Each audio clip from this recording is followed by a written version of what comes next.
கன்னியாகுமரி நாடாளுமன்ற தொகுதி மற்றும் விளவங்கோடு சட்டமன்ற இடைத்தேர்தல் ஆகியவற்றில் பதிவான வாக்குகளை கொண்ட 1698 வாக்குச்சாவடியில் உள்ள மின்னணு வாக்குப்பதிவு இயந்திரங்கள் பலத்த போலீஸ் பாதுகாப்புடன் நாகர்கோவில் கோணத்தில் உள்ள அரசு பாலிடெக்னிக் கல்லூரியில் கொண்டு வந்து சேர்க்கப்பட்டுள்ளது.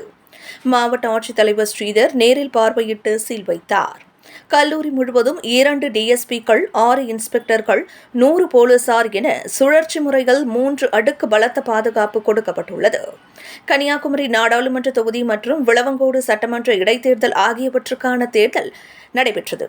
மாவட்டம் முழுவதும் 1698 வாக்குச்சாவடிகளில் பதிவான வாக்குப்பதிவு மின்னணு இயந்திரங்கள் போலீஸ் பாதுகாப்புடன் நேற்று இரவு விடிய அதிகாலை வரை நாகர்கோவில் கோணத்தில் உள்ள அரசு பாலிடெக்னிக் கல்லூரிக்கு கொண்டுவரப்பட்டு வைக்கப்பட்டுள்ளது. கன்னியாகுமரி மாவட்ட ஆட்சித்தலைவர் ஸ்ரீதர் நேரில் பார்வையிட்டு சீல் வைத்தார். வாக்குப்பதிவு மையத்தில் இருந்து கொண்டுவரப்பட்ட மின்னணு வாக்குப்பதிவு இயந்திரங்கள் ஸ்டாக் ரூமில் துப்பாக்கி ஏந்திய போலீசார் 24 மணி நேரமும் பாதுகாப்பு கொடுக்கப்பட்டுள்ளது. தடையில்லா மின்சாரமும், கண்காணிப்பு கேமராக்கள், கண்காணிப்பு டவர்கள் என கண்காணிப்பு மற்றும் பாதுகாப்புகள் வழங்கப்பட்டுள்ளது. பாலிடெக்னிக் கல்லூரி முழுவதும் 2 டிஎஸ்பிக்கள், 6 இன்ஸ்பெக்டர்கள், 100 போலீசார் என பலத்த பாதுகாப்பு கொடுக்கப்பட்டுள்ளது.